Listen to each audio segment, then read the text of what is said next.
தேவனுடைய மாற்றம் நம்முடைய வாழ்க்கையில வர வேண்டும் என்று சொன்னால் ஒரு அழைப்பு அவசியமாய் இருக்கிறது. அந்த ஆவிக்குரிய அழைப்பு இருக்கிறது. அந்த ஆவிக்குரிய அழைப்பு I just don't like what is happening. Chill.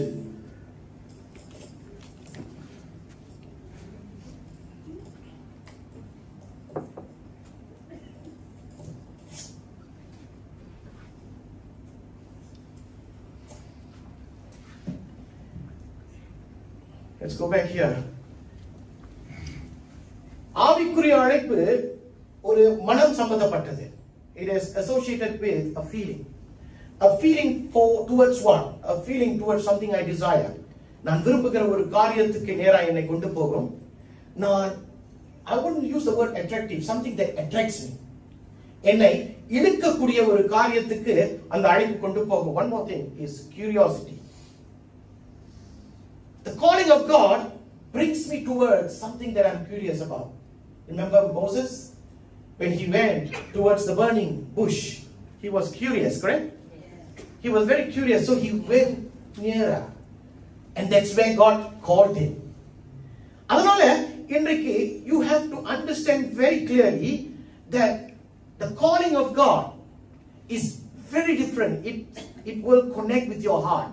நம்முடைய இருதயத்தோடு சம்பந்தப்பட்டதுதான் தேவனுடைய அழைப்பு. இப்ப மத்தவங்க மாமா மச்சான் கூப்பிடுறாங்க, என்னுடைய வீட்டுல விருந்திற்கு வாங்கயா அப்படின்னு. நான் வரேன்னு சொல்லிட்டு வராம இருக்கலாம், அல்லது நான் வரமாட்டேன்னு சொல்லிட்டு போகாமலும் இருக்கலாம், போகிறவனா இருக்கலாம். பட் யூ மஸ்ட் அண்டர்ஸ்டாண்ட், அது உலகத்தின் ரீதியில அதை ஏற்றுக்கொள்ளலாம். ஆனால் தேவனுடைய அழைப்பு நம்முடைய வாழ்க்கையில, நம்முடைய வீட்டுக்குள்ள, நம்முடைய வாழ்க்கைக்குள்ள வரும்போது அதை நம்மளால புறக்கணிக்க முடியாது, புறக்கணிக்க கூடாது. You can never, what is the right word? You can never ignore the call of God in your life because it is important, it is necessary. Sometimes we don't like changes, right? We don't like changes. நமக்கு மாற்றங்கள் அதிகமாய் வர நமக்கு பிடிக்காது. ஆனால் தேவனுடைய அழைப்பு நம்முடைய வாழ்க்கையில வரும்போது அவர் நம்மை அசைப்பார், அவர் நம்மை கொஞ்சம் வேற இடத்துக்கு கொண்டு போவார். அதை நாம் ஏற்றுக்கொள்ள வேண்டும். Now, do you remember that Moses was a prince in Egypt? He was a prince. But when the call of God came into his life, he was no more a prince. He became a shepherd. Correct? So you must understand this. சில நேரங்களில தேவன் நம்மை அழைக்கும் போது ஒரு சில இடங்களில் நம்மை மாற்றுவார். And we must understand that though you do not like necessary shiftings in your life, you must understand something. And what is that?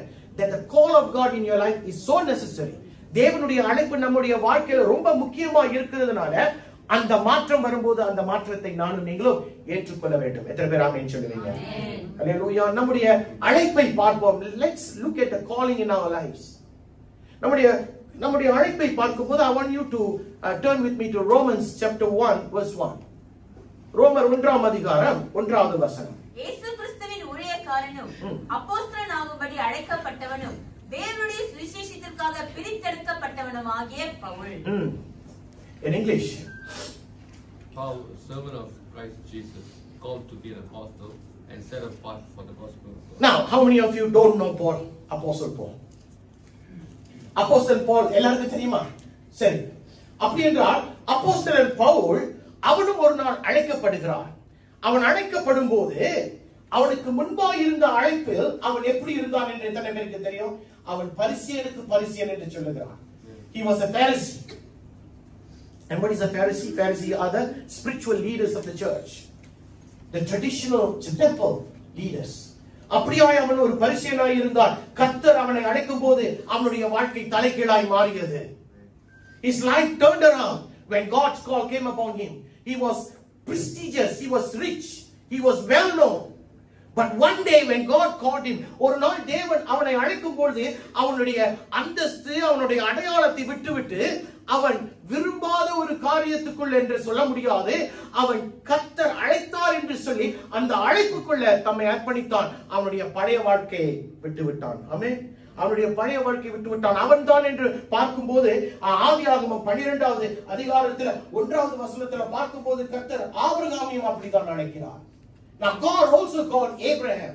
He said, leave your country, leave your people, leave your father's household and go to the land that I will show you. Hallelujah.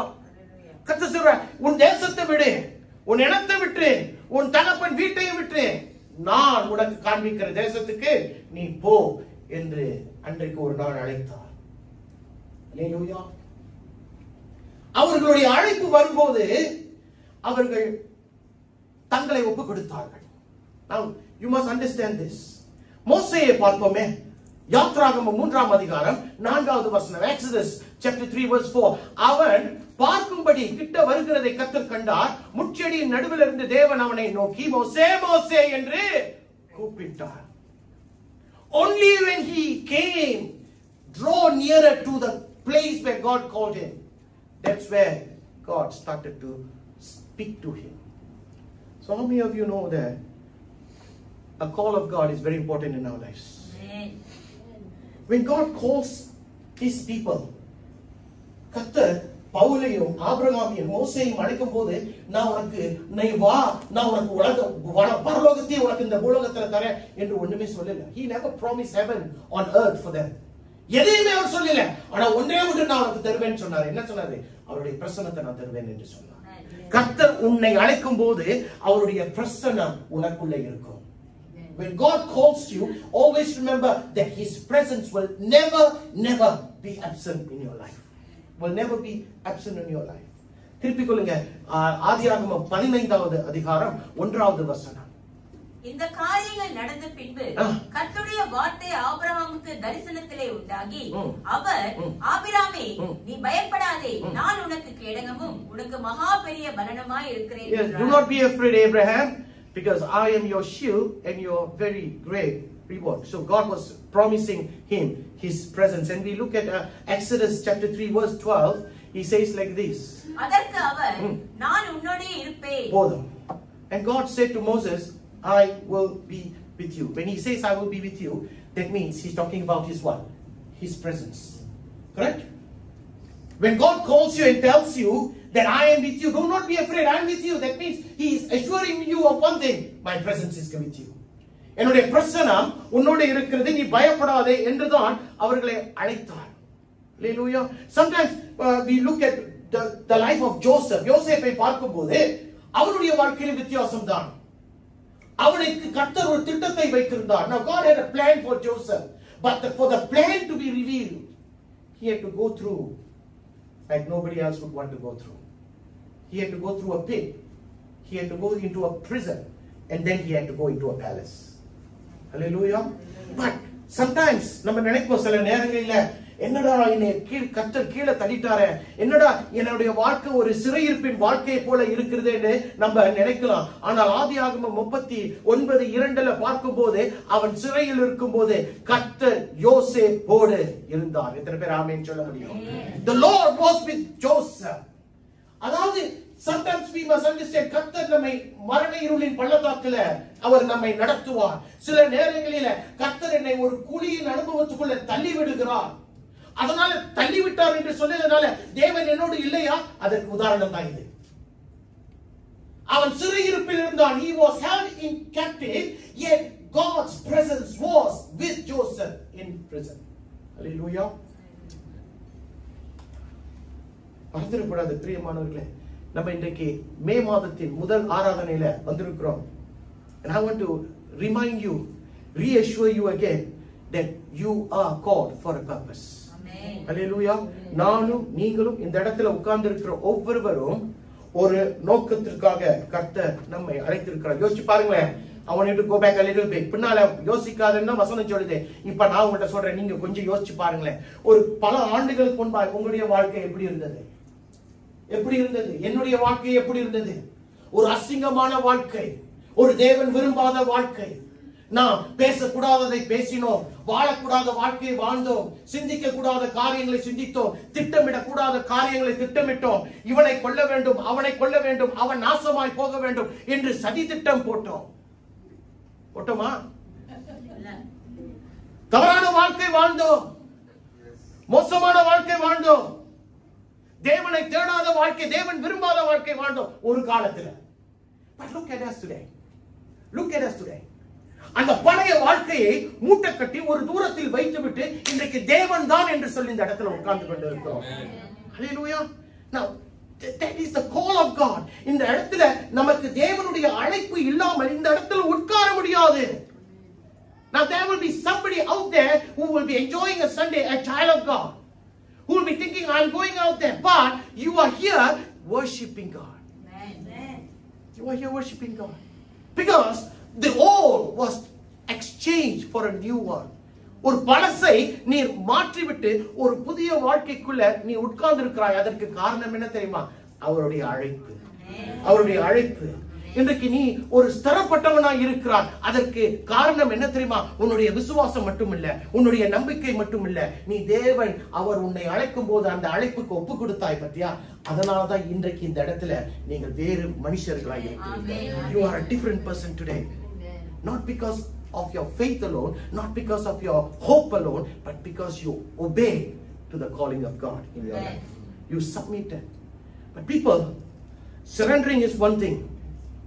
Being genuine in that calling is another thing. I always don't like to talk about blessings because there are so much people talking about blessings outside. I always want to talk something which is practical. என்னுடைய வாழ்க்கையில நான் மாற்றிக்க முடியுமா? அப்படிப்பட்ட காரியங்களை தான் நான் தேவன் உங்களுக்கு முன்பாய் வைக்க நான் ஆசைப்படுவேன். இன்றைக்கு அழைக்கப்பட்டு இருக்கிறோம். ஓகே, ரைட், அழைக்கப்பட்டிருக்கோம். ஆனால் இந்த அழைப்புல உண்மையா இருக்கிறோமா? I would ask you, உண்மையா இருக்கிறோமா? Why must I ask you? Because if we are not careful, listen to me, if we are not careful, you will take the call of God very lightly. நீங்கள் ஜாக்கிரதையா இல்லை என்று சொல்லுகிற பட்சத்தில் தேவனுடைய அழைப்பை அசட்டை பண்ணி விடுவீர்கள். இது அசட்டை பண்ணக்கூடிய அழைப்பு இல்ல. தேவனுடைய அழைப்பு உன்னுடைய நாளையையும் உன்னுடைய எதிர்காலத்தையும் தீர்மானிக்கக்கூடியதான் இந்த தேவனுடைய அழைப்பு. Now the call of God is not just anything. This call of God determines your future, determines your generation. Now think about it. Think about it. If we have lived a life, a pathetic life, a worldly life, today our children would have also been following that. Our people, our brothers, our sisters, all would have followed. But somewhere along the line, God changed the entire thing. அவர் ஒரு மாற்றத்தை கொண்டு வந்தார். அதனால இன்றைக்கு நாம் தேவனை தேடக்கூடியவர்களாக இருக்கோம். So we need to be careful that we are genuine in the calling of God in our lives. நம்முடைய தேவனுடைய அழைப்பு நம்முடைய வாழ்க்கையில இருக்கிறது என்பதை அறிந்து கொண்டு அந்த அழைப்பை ஜாக்கிரதையாய் காத்துக்கொள்ள வேண்டும். ஆபிரகாம் பாத்தீங்கன்னா அவன் அழைக்கப்பட்டான். அவன் அந்த அழைப்புல உண்மையாய் இருந்தான். அதனால இஸ்ரவேல் ஜனங்கள் தேவனை பின்தொடர ஆரம்பித்தார்கள்.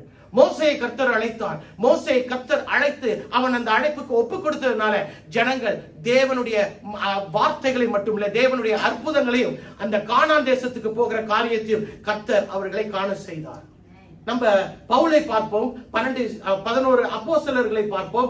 அவர்கள் அன்றைக்கு அழைக்கப்பட்ட அழைப்புக்கு தங்களை அர்ப்பணித்தார்கள். ஒப்பு கொடுத்ததுனாலதான் இன்றைக்கு நானும் நீங்களும் சுவிசேஷத்தை குறித்து அறிந்து கொண்டிருக்கிறோம். Just imagine if somebody 2000 years ago would not have submitted to the calling of God in their lives, I and you would have missed out on the word of God. தேவனுடைய வார்த்தையை நாம் அடைத்துக் கொள்ளாதபடிக்கு இருப்போம். So I want to assure you today one thing. Always remember this.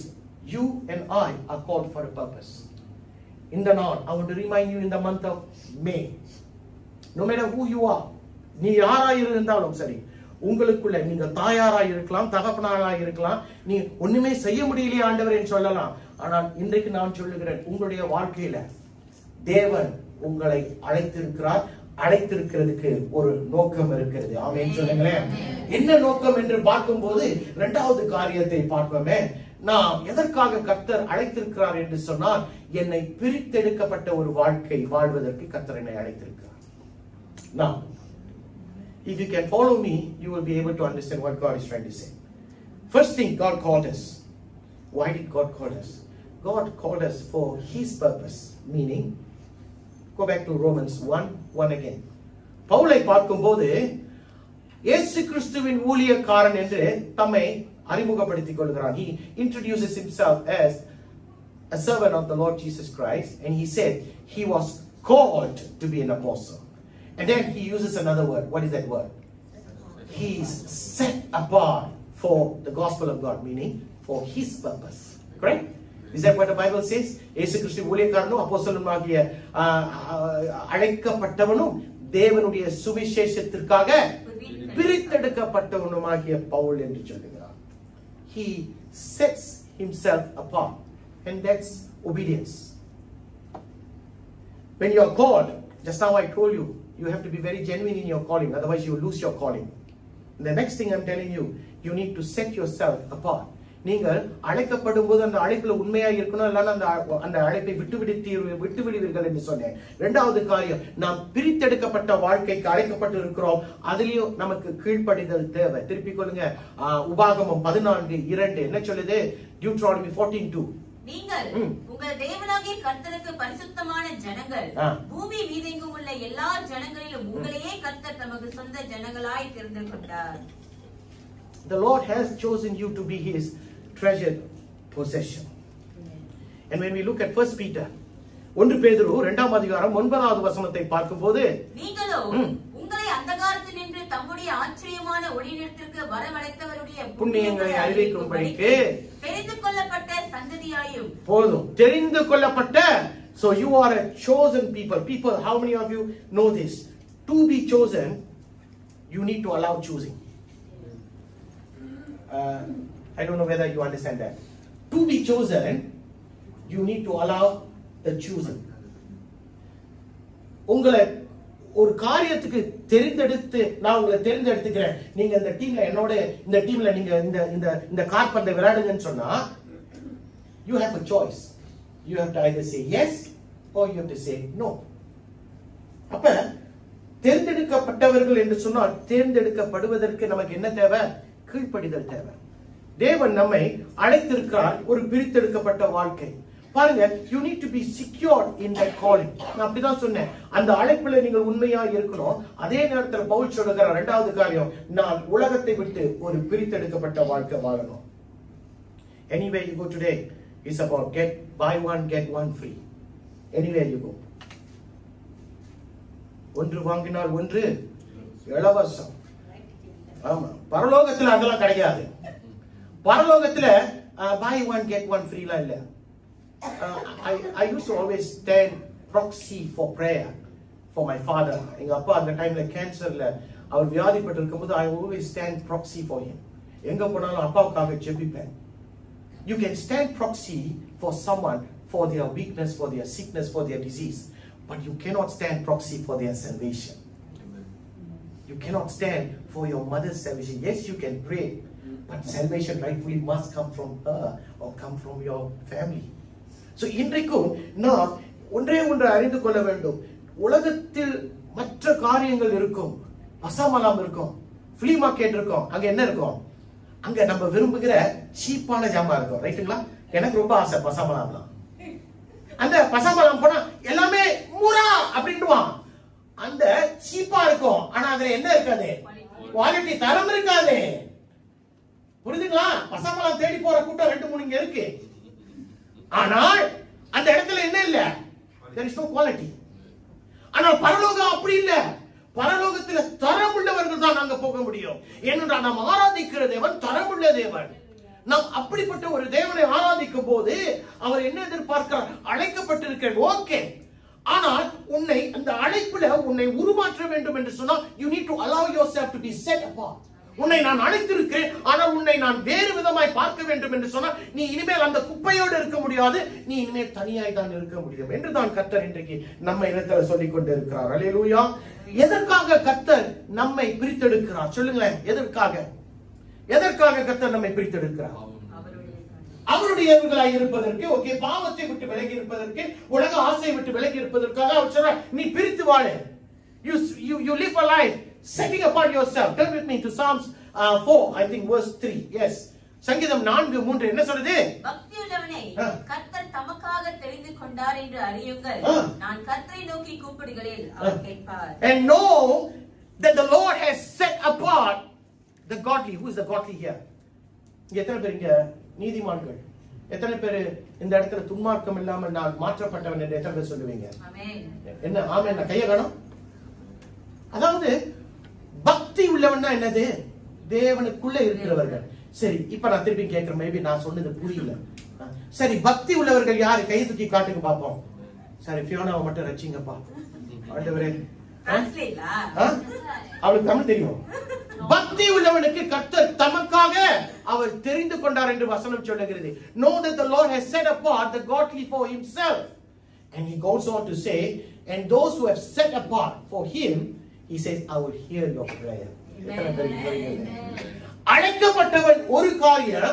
Now we go to a part 2, a deeper sense. He says, when you are called, I want you to live apart. I want you to be set apart. Why? When the Bible says, சங்கீதக்காரன் சொல்றான், நீ பிரித்தெடுக்கப்பட்ட ஒரு வாழ்க்கை வாழும்போது நீ எந்த ஜெபத்தை எடுத்தாலும் கர்த்தர் அந்த ஜெபத்தை கேட்கிறார் என்று சங்கீதக்காரன் சொல்கிறார். How many of you want our prayers to be heard? Amen. Not answered, to be heard. Amen. And who is hearing your prayer? The God of the universe. நம்முடைய குமாரன் இயேசுவுடைய நாமத்திலே பிதாவானவர் நம்முடைய ஜெபத்தை கேட்கிறார். Now let's not be confused. Yes, we pray in Jesus name. Who do we pray to? We pray to the Father. Always remember this. These are the basic things sometimes we may forget. That's what the Bible says. That's what Jesus Christ teaches us. You pray to the Father. Use my name. That's what he says. இயேசு என்ற நாமத்தில் பிதாவினிடத்துல தான் நம்முடைய ஜெபத்தை ஏறெடுக்கணும் என்று வசனம் நமக்கு சொல்லிக் கொடுக்கிறது. So you must understand, you need to live apart. You need to set yourself apart because you are specifically called by God. Hallelujah. He sets us apart. தேவன் நம்மளை ஒரு குடும்பமாய் பார்க்கிறார். தேவன் நம்மை குடும்பமாய் நல்லா எத்தனை பேருக்கு தெரியும்? குடும்பத்துல பாத்தீங்கன்னா குடும்பம் வித்தியாசம். ஒரு உதாரணம், சரி பிரிஸ்லா வச்சுக்கோ. பிரிஸ்லாவுடைய வாழ்க்கையில அவருடைய வாழ்க்கையில அநேக காரியங்கள், அவங்க குடும்பத்துல சண்டை வரும், சந்தோஷம் வரும். அந்த பங்கை அந்த குடும்பத்தோடு அவள் என்ன செய்வா? She would share it with her family. கஷ்டமோ நஷ்டமோ அவள் சண்டை போட்டுக்குவா, அதுக்கப்புறம் ஒப்புரவாகிடுவா. இப்ப நம்மள பார்ப்போம். அப்ப நான் போய் அவள்கிட்ட ஒரு காரியத்தை, இது ஒரு உதாரணம் தான், நான் ஒரு காரியத்தை உங்களிடத்துல சொல்லும் போது இல்ல முடியாது என்று சொல்லி நம்ம என்ன செய்வோம்? ஏன் என்னுடைய பேச்சை கேட்க மாட்டாங்க? Let's just say I'm not a pastor, I'm just sharing as a well wisher. She may not accept it, she may reject it because I am not a family member. But if I am a family member, I give more importance to what the discussion is all about. And sometimes we agree, sometimes we may not agree. That's because she will look at them as family. Now God is looking at the church as a family. தேவன் சபையை ஒரு குடும்பமாய் பார்க்கிறார். லாசருவும் மார்த்தாலும் மரியாளும் ஆண்டவராகிய இயேசு கிறிஸ்து ஒரு குடும்பம். 12 சீஷர்கள் அவர்களை அவர் நியமித்த போது அந்த 12 சீஷர்கள் தான் ஆண்டவராகிய இயேசு கிறிஸ்துவுக்கு ஒரு குடும்பமாய் இருந்தார்கள். Hallelujah. So we need to understand that he sets us apart for himself. Meaning, what is the meaning? When he says, you are no longer for anyone else, but you are for me. இனிமே நீ வேறொருவனுக்கு இல்ல, நீ என்னுடையவன் என்று சொன்னார். He is saying that the world is no more yours. I am yours. He says the external world is no more yours. The materialistic world is no more yours. உன்னுடைய உலகத்தின் காரியங்கள் அது உன்னுடையது கிடையாது. ஏனென்றால் இன்றைக்கு நான் உன்னை பிரித்தெடுத்திருக்கிறேன். நீ உனக்காக சுயத்துக்காக வாழ்ந்த காலம் முடிந்து போயிட்டது. இன்னைக்கு நீ எனக்காக வாழணும். ஏனென்றால் உன்னை நான் அழைத்தேன், உன்னை பேர் சொல்லி உன்னை பிரித்தெடுத்தேன் என்று கர்த்தர் இன்றைக்கு நம்மை பார்த்து சொல்லிக் கொண்டிருக்கிறார். Now if you want some evidence, I'll give you some evidence. ஆபிரகாமை பார்த்தோம். ஆபிரகாமை கர்த்தர் அழைத்தார், அப்படிதானே? இன்றைக்கு அவன் மற்ற ஜனங்களை விட்டு தம்முடைய வாழ்க்கையை ஆண்டவருக்கென்று பிரித்தெடுத்த ஒரு வாழ்க்கை வாழ ஆரம்பித்தானோ, he had an identity. What was he known as? Father of faith. ரைட்டுங்களா? விசுவாசத்தின் தந்தை என்று ஆபிரகாமுக்கு ஒரு அடையாளத்தை கொடுத்தார். அழைத்த பின்பு இல்ல, அழைத்த பின்பு ஆண்டவர் சொன்ன வார்த்தைக்கு தம்மை ஒப்பு கொடுத்தான். பார்த்தீங்களா? That he sets himself apart and he hears from God and he obeys and he believes and God gives him an identity. What is the identity called? A father of faith. Look at Moses. When Moses was a prince, அவன் ஒரு எகிப்தின் அரசன் அல்லது ராஜகுமாரன். ரைட்டுங்களா?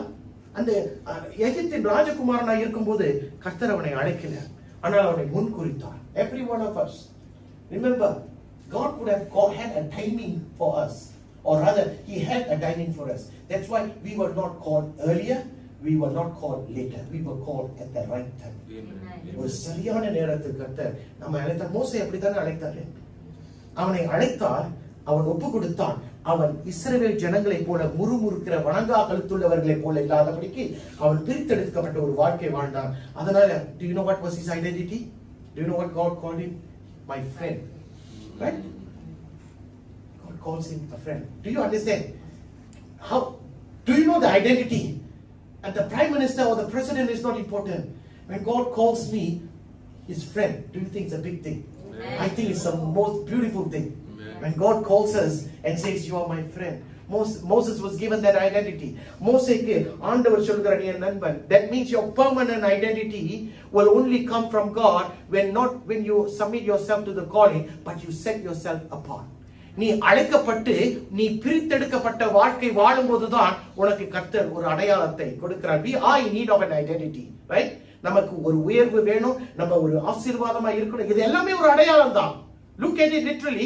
இது எல்லாமே ஒரு அடையாளமா இருக்குது. அது எப்போ வரும் என்று சொன்னால் தேவன் அழைக்கப்பட்ட அழைப்புல நாம் ஒரு பிரித்தெடுக்கப்பட்ட, that means it's a part 2 of that calling. Part 1 will be that calling and part 2 will be submitting yourself apart in that calling, and that will be number 2. Hallelujah. கர்த்தர் 2000 ஆண்டுகளுக்கு முன்பாய் அவரையே கொடுத்தாரு. நான் உன்னை கொடுத்திருக்கேன், நீ ஏதாச்சும் எனக்கு கொடுன்னு இதுவரைக்கும் கேட்டதில்லை. But God desires only one thing. And what is that?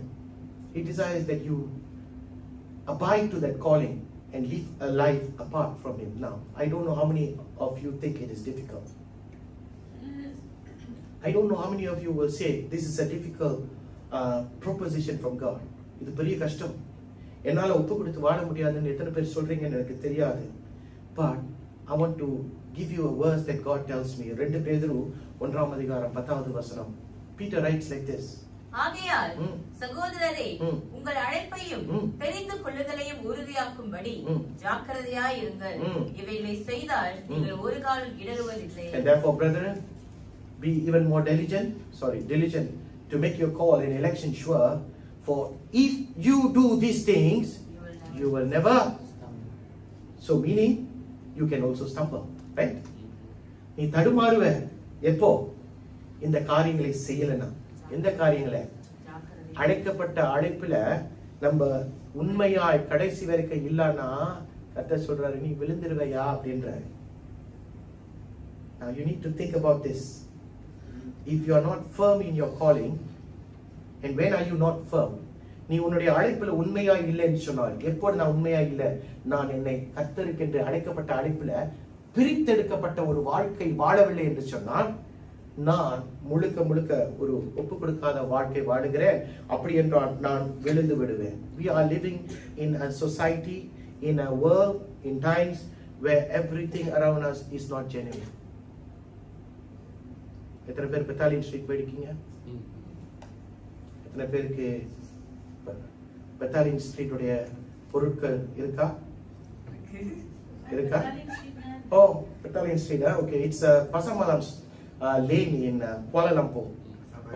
Okay, it's very famous. When you go to KL, you say Battalion Street, everybody will know. And I've been there quite a number of times. So-called branded things. Yeah, branded things. You want Rolex, you can get there.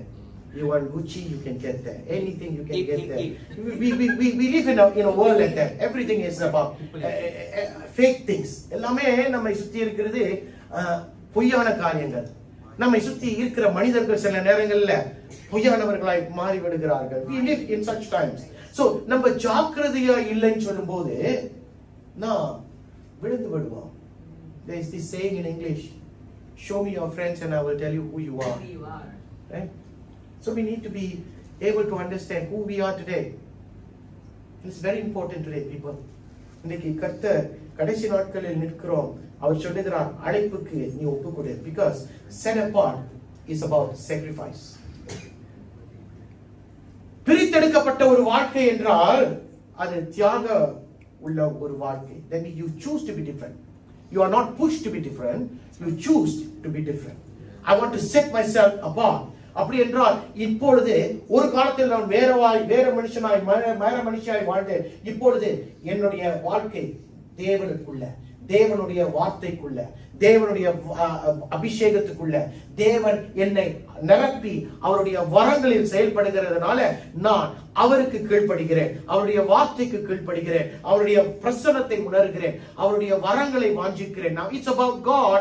When you are called and you set apart a different life just to live for God, that means it's about no more about you or the world or the offerings of the world, but it's about God, God and God. That means it's about the kingdom of God too. தேவனுடைய ராஜ்யம், தேவனுடைய சபை, தேவனுடைய ஊழியம். Now when you are called and you set apart yourself, நீ அழைக்கப்பட்டு நீ பிரித்தெடுக்கப்பட்ட ஒரு வாழ்க்கை வாழ்வாய் என்று சொன்னா ராஜ்யத்தின் காரியங்கள் தான் உன்னுடைய சிந்தையில இருக்கும். Whatever you want to pursue, it will be involving godly or kingdom matters. உன்னுடைய பொறுப்புகள் ராஜ்யத்தின் பொறுப்புகள் தான் மேன்மையாய் முதன்மையாய் காணப்படும். உலக பொறுப்புகள், நான் உலக பொறுப்புகளுக்குள்ள போகாதன்னு சொல்ல, உலக பொறுப்புகள் ராஜ்யத்தின் பொறுப்புகளை பார்க்கிலும் ஒரு படி கீழாக தான் இருக்கும். I am talking to some people who sets apart themselves, who know what I am trying to say. Only when you set apart your life will you be able to understand that it's about God and God and God, nobody else. So does that only apply to man of God, woman of God who works full time like me? No, it's not. It talks about you having the fullness of God in your life every moment, even though you are in the corporate world, even though you are a businessman, even though you are working so much, 10 to 12 or 12 hours job. Yes. So you mean to say அப்படிப்பட்ட வேலை செய்கிறவர்கள் தேவனுக்கென்று ஒரு பிரித்தெடுக்கப்பட்ட வாழ்க்கை வாழ முடியாதா? முடியும், முடியும்.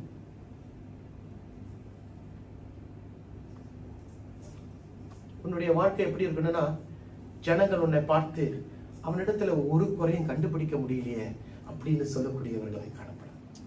Do you understand? People must be able to look at you and say, I cannot find any fault with them. That's the kind of life. It's difficult, but it is possible. அது கஷ்டம், ஆனால் அது சாத்தியம். Look at Daniel. தானியேலை எப்படியாச்சும் அந்த தலைமைத்துவத்திலிருந்து தள்ளிவிடணும்னு எவ்வளையோ பண்ணாங்க. அவங்களுக்குள்ள என்ன பேசிக்கிறாங்கன்னா, அவனிடத்தில் ஒரு கபடம் கண்டுபிடிக்க முடியல. ஒரு காரியத்தையும் அவனிடத்துல ஒரே ஒரு கபடத்தை தான் கண்டுபிடிக்க முடியும், ஒரே ஒரு குற்றத்தை தான் கண்டுபிடிக்க முடியும். அது அவனுடைய தேவன் சம்பந்தப்பட்ட ஒரு காரியத்தை தான். Do you understand that? If you read the book of Daniel, you will know they tried to find fault with Daniel. They could not. They told themselves, I cannot find fault with Daniel. I can only find fault with him in one thing. And what is that? He's God. His godly matters. அவன் தேவனுக்காக நிற்கிறவன். அதுல வேணா குற்றம் கண்டுபிடிக்கலாம், அவருடைய வாழ்க்கையில குற்றம் கண்டுபிடிக்க. People, I want you to today think about living a blameless life, a transformed life. ஒரு குற்றமில்லாத வாழ்க்கையும் ஒரு மறுரூபமாக்கப்பட்ட வாழ்க்கையும். That's transformation. எப்படி ஒரு காலத்தில் வாழ்ந்த முக்கியம் இல்ல, எப்படி வாழ போகிறோம் அதுதான் முக்கியம். You need to ask yourself, do I live a transformed life? I have been sitting down in church, சபைக்கு வந்திருக்கிறேன், சபையுடைய வார்த்தைகளை கேட்டுக்கிட்டு இருக்கிறேன், பாடுறேன், ஆராதிக்கிறேன், அந்நிய பாஷை பேசுறேன், வரங்களில் செயல்படுகிறேன். Fine, fine. But is there a life where God sees as a set apart life? ஒரு பிரித்தெடுக்கப்பட்ட வாழ்க்கை வாழ்றோமா? உலகம் வேகமாய் போய்கொண்டு இருக்கிறது. அந்த மாற்றம் வர வேண்டும் என்று சொன்னால் மூன்றாவது காரியம், நீ தேவனுக்குள்ள ஸ்திரப்பட்டிருக்கணும். முதல் காரியம் என்னது? அழைப்பு. நீ தேவனுக்குள் அழைக்கப்பட்டிருக்கிற. இரண்டாவது, நீ தேவனுக்காக பிரிக்கெடுக்கப்பட்ட ஒரு வாழ்க்கை வாழுவதற்காக நீ அழைக்கப்பட்டிருக்கிறாய். இரண்டாவது. மூன்றாவது காரியம் நீ தேவனுக்குள்ள ஸ்திரப்பட்ட ஒரு வாழ்க்கை வாழணும். திருப்பிக் கொள்ளுங்க, ரோமர் 1:11 என்ன சொல்லுது? Romans 1. நீங்கள் ஸ்திரப்படுவதற்காக ஆவிக்குரிய சில வரங்களை உங்களுக்கு கொடுக்கும்படிக்கும். ஆங்கிலத்தில், I long to see you so that I may impart to you some spiritual gift to make you strong. தமிழ்ல அது 10வது வசனத்துல இருக்கு, ஆங்கிலத்துல அது 11வது வசனத்துல இருக்கு. ஆங்கில பைபிள்ல, in the English Bible it is found in verse 11 and in the Tamil Bible it's found in the 10th verse. Pavul சொல்லுகிறார், ரோமருக்கு எழுதும் போது அவர் சொல்லுகிறார், ஐயா நான் உங்கள் இடத்துக்கு வரணும்னு ஆசைப்படுறேன், நான் உங்க இடத்துக்கு வந்தேன்னா நீங்கள் பலப்படுவீர்கள் என்று சொல்லுகிறார். அவன் எந்த பலத்தை குறித்து பேசிக் கொண்டிருக்கிறார்? ஆவிக்குரிய ஒரு பலனை குறித்து. That means பவுல் இடத்துல கர்த்தர் வரங்களை கொடுத்தார். அந்த வரங்களை கொடுத்துதான் அவன் ராஜ்யத்தை மாற்றினான், சுவிசேஷத்தை பிரசங்கித்தான்.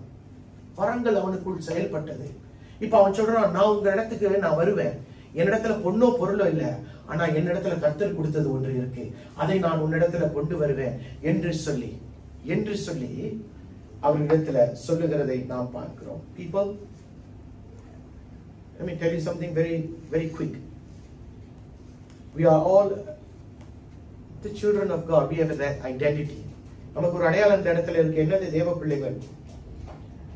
ஆனால் I can choose to live my life the way I want, and many of us have chosen to live the life we want, correct? இன்னைக்கு நம்ம எல்லாருமே இந்த வாழ்க்கை தான் வாழணும் என்று சொல்லி நம்ம முடிவு எடுத்திருக்கிறோம். 30 வருஷம் அந்த மூலையில உட்கார்ந்து கொண்டு 30 வருஷம் கழித்து கூட அதே நிலையில தான் இருக்கலாம். Because it's your choice. You want to learn the word of God within 1 year. You can choose not to learn. Whose choice is that? உங்களுடைய முடிவு.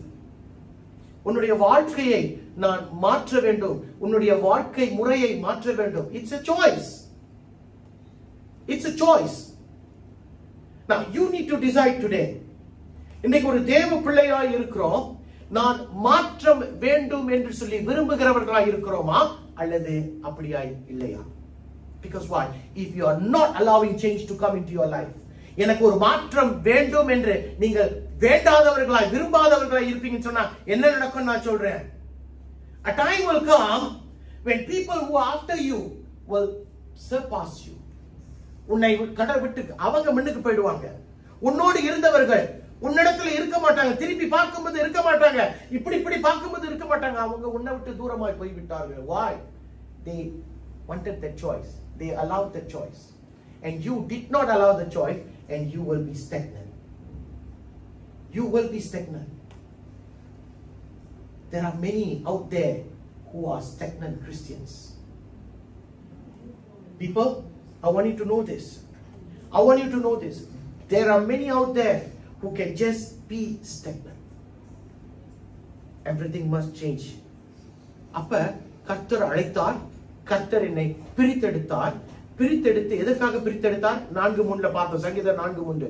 அவருக்காக வாழுவதற்காக பிரித்தெடுத்தார். அப்படி என்றால் அவருக்காக வாழணும்னு சொல்லும் போது அவர் ஒன்றே தான் எதிர்பார்ப்பார். என்னது? நீ இருக்கிற மாதிரி இருக்க முடியாது, நீ வேற விதமாய் தான் இருக்க வேண்டும் என்று சொல்லி அவர் உன்னை பலப்படுத்த ஆரம்பிப்பார். எத்தனை பேருக்கு புரிகிறது என்ன சொல்றேன்? ஐயா, if I am sick today, I need to see a doctor, I need to take medication so that I can be better. But if I am sick today, I choose not to take medicine, I choose not to see a doctor, and I will remain sick. Whose fault is it? It's my fault. And isn't it the same for the kingdom of God? தேவ ராஜ்யத்துக்கு அப்படிதானே? யோசிச்சு பாருங்களேன். Just think about it. தேவன் சொல்லுங்க, நீ இருக்கிற மாதிரி இருக்காத, நான் உன்னை பலப்படுத்துகிறேன், நான் உன்னை சிறப்படுத்துகிறேன், நான் உனக்கு சகாயம் செய்வேன். கர்த்தர் அப்படியே நமக்கு வாக்குத்தத்தங்களை கொடுத்திருக்கிறார். And all I need to do is allow him to strengthen me. Allow him to change me, to transform me. Now that's not difficult. That's not difficult. அது கடினமான ஒரு காரியம் கிடையாது. நீங்கள் ஒப்பு கொடுத்து பாருங்க என்றுதான் கர்த்தர் சொல்லுகிறார். இன்றைக்கு நம்ம ஒப்பு கொடுக்காதவர்களாக இருப்போம் என்று சொன்னா நான் சொன்னதை போல you are going to be stagnant in the race of life. இன்றைக்கு நானும் நீங்களும் அதை சொன்னீங்க பாத்தீங்களா, அழைப்பு இருக்குன்னு சொன்னீங்க. எனக்கு தெரியும் பாஸ்டர், கர்த்தர் உங்களை ஆசீர்வதிக்கட்டும். இன்றைக்கு அழைக்கப்பட்டவர்களா இருக்கிறீர்களா? இன்றைக்கு பிரித்தெடுக்கப்பட்டவர்களா இருக்கிறீர்களா? இன்றைக்கு கர்த்தர் சொல்லுகிறார், இது ரெண்டுமே போதாது, 3வது காரியத்தை நான் செய்வேன். 3வது காரியம், நான் உன்னை பலப்படுத்துவேன். அல்லேலூயா, நான் உன்னை பலப்படுத்துவேன். Who doesn't want to be strengthened? Please tell me. Who wants to live a life of sickness and disease? யாருக்கு பலவீனமான ஒரு வாழ்க்கை? இதுதான் எனக்கு வேணும்னு எத்தனை பேர் கை தூக்கி சொல்ல முடியும்? நம்முடைய வாழ்க்கையில பார்க்கிறோம், நட்புகளும் உறவுகள் மத்தியில அவங்களாம் வரும்போது பலவீனமா இருக்கும்போது அழுவோன்னு கிடப்போமா, இல்ல ஒரு சட்டையை போட்டுட்டு வந்து வாங்க தலையெல்லாம் சீவிட்டு வாங்கன்னு சொல்லுவோம். We don't want to show people that we are weak. We want to show people that we are strong, isn't it? நம்முடைய வாழ்க்கையில மட்டுமில்ல, வேலை இடத்துலயும் அப்படிதான். We don't want to show weakness. வேலை இடத்துல, I'm not talking about physical weakness here. நம்முடைய வாழ்க்கையில பார்க்கும் வேலை இடத்துக்கு போகும்போது ஜனங்கள் பார்க்கும்போது தெரியாதவனா இருந்தா கூட நம்ம என்ன செய்வோம்?